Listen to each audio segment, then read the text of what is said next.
Não se trata de uma qualquer imagem de ficção científica e muito menos de um planeta distante. Este é o Val da Vidigueira. Aqui é a Rábida e este é o estuário do Sado. Tudo isto visto do espaço e através dos processos de digitalização de imagem. São técnicas daquilo que se designa de detecção remota. Observar de longe para conhecer de perto é a ideia base deste projeto. Através da recolha de informação por satélite, torna-se possível o processamento da imagem para estudo da Terra. As possibilidades são muitas e levam-nos quase onde quisermos. É o chamado conhecimento estratégico. Reconhecer Lisboa do espaço, a Praça do Comércio, a Praça da Figueira ou ainda a Rotunda do Marquês. Este projeto iniciou-se aqui no Laboratório Nacional de Engenharia e Tecnologia Industrial, em 1985. Atualmente, o processamento digital de imagens de satélite só é possível com a ajuda de elevados recursos computacionais e uma equipa multidisciplinar. Esta é uma das muitas possibilidades do sistema. A classificação automática das áreas ardidas na zona centro do país, aqui assinaladas a verde. As imagens que nós adquirimos podem ser trabalhadas segundo direções completamente diferentes. O tipo de processamento e o tipo de interpretação que nós fizemos das cidades tiveram em conta, por um lado, a realização da cartografia dos fogos e, por outro lado, por exemplo, a obtenção de dados estatísticos sobre cereais. Portanto, o modo como se processa, como se olha para uma imagem, como se interpreta uma imagem, depende do projeto preciso de aplicação. Até agora tivemos solicitações no sentido de realizar cartografias de ocupação de solo e, portanto, olhamos para os dados de uma determinada maneira, ou cartografias de fogos florestais, ou cartografias das regiões, das zonas úmidas dos estuários, e, portanto, olhamos para a mesma informação de outro ponto de vista. São muitas as possibilidades de observação deste projeto. A detecção remota por satélite sobre estuários, como por exemplo o do Tejo, permite a delimitação das zonas intermarés, a análise das construções humanas e da influência do oceano, ou ainda da destruição de espécies vegetais e agrícolas. Aliás, a agricultura é um outro dos setores que beneficia com estas novas tecnologias. Esta é a imagem de Vila Franca de Xira e da Reta do Cabo, e esta, a classificação automática das espécies agrícolas existentes na zona. A facilidade de execução de uma carta de ocupação de solos. Neste momento já possuímos no SATCART imagens que cobrem 80% talvez do território português. Foram imagens que foram sendo compradas, adquiridas nos últimos 2 anos para satisfazer contratos e encomendas específicas que recebemos. Por exemplo, para realizar a cartografia dos fogos florestais, foi uma atividade que ficou concluída em junho deste ano. Analisámos imagens que cobrem todo o país, do Tejo para norte. Para já, o LANETI vai concorrer no âmbito da CE a projetos regionais de estatísticas agrícolas. Em 1991 vai ser feito o inventário regional do Alentejo e Ribatejo no que respeita às potencialidades em cereais. Um inventário só possível pela tecnologia da detecção remota. À frente deste projeto, no LANETI, está o professor Carvalho Rodrigues. Professor, por que razão é que só agora se fala deste projeto? Bom, é que normalmente, como dizia o Papa João Paulo II, das coisas que muito se fala é porque não há.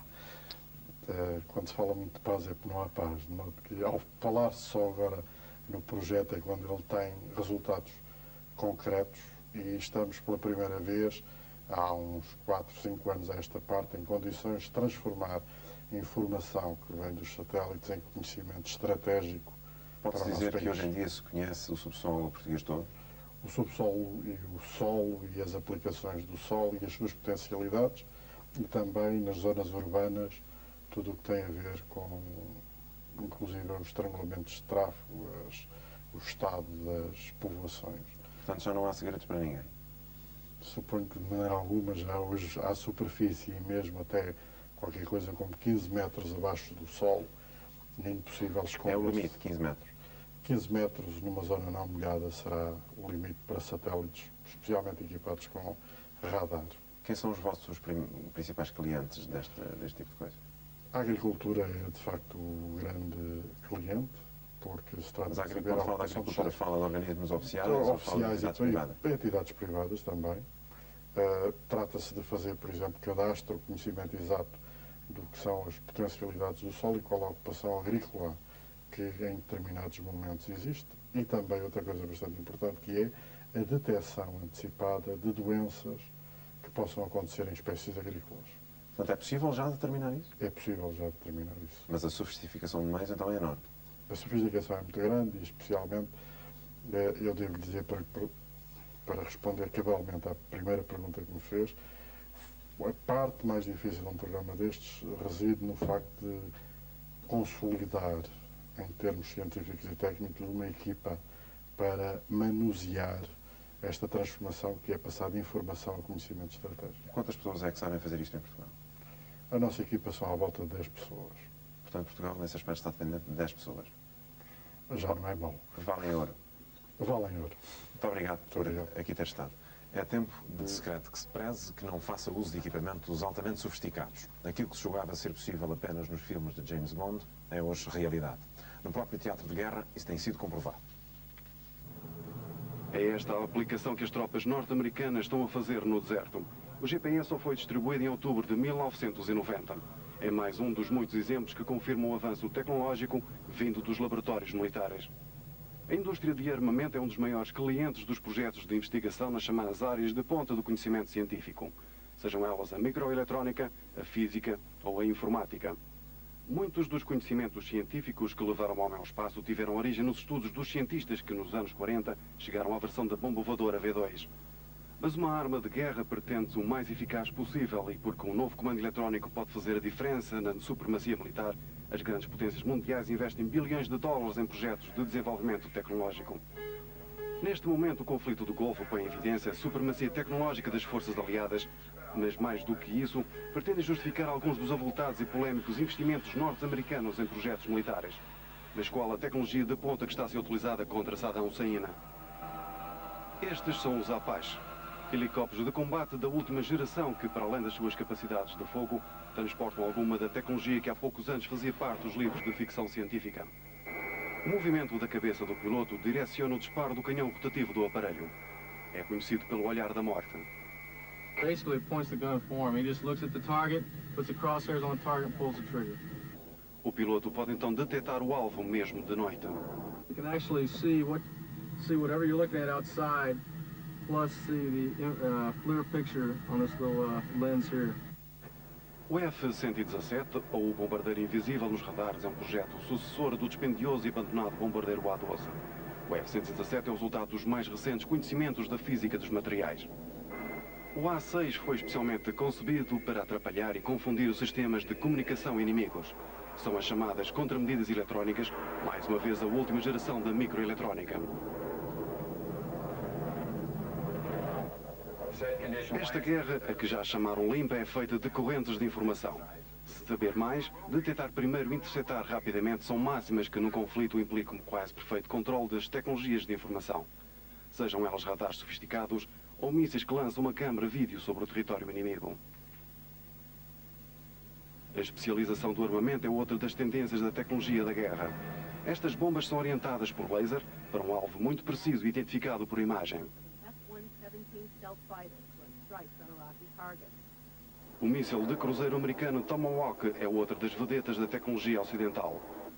Utiliza um sistema de navegação e que inclui uma memorização em computador do mapa da região que vai sobrevoar, de forma a constantemente poder escolher a melhor rota para atingir o alvo. E para atingir os objetivos, os Estados Unidos já colocaram em órbita mais 2 satélites de espionagem, especialmente destinados à Operação Escudo do Deserto. Um pedido expresso do Pentágono que vem confirmar a dependência tecnológica desta guerra.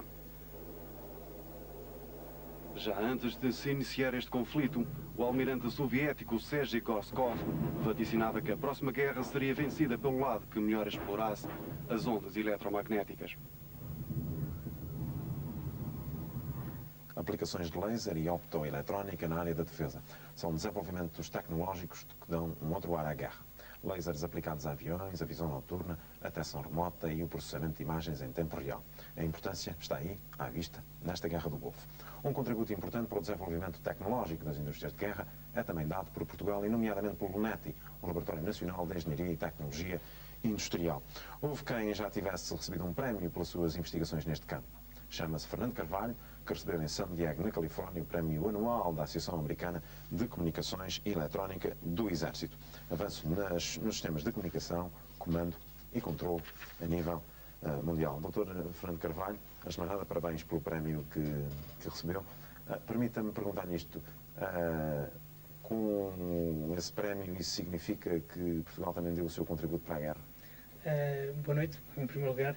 Eu gostava de, primeiro que tudo, salientar que o prémio constitui, de facto, um reconhecimento internacional pelo trabalho que tem sido feito no LNETI por uma equipa que começou a ser constituída há cerca de 15 anos pelo professor Carvalho Rodrigues.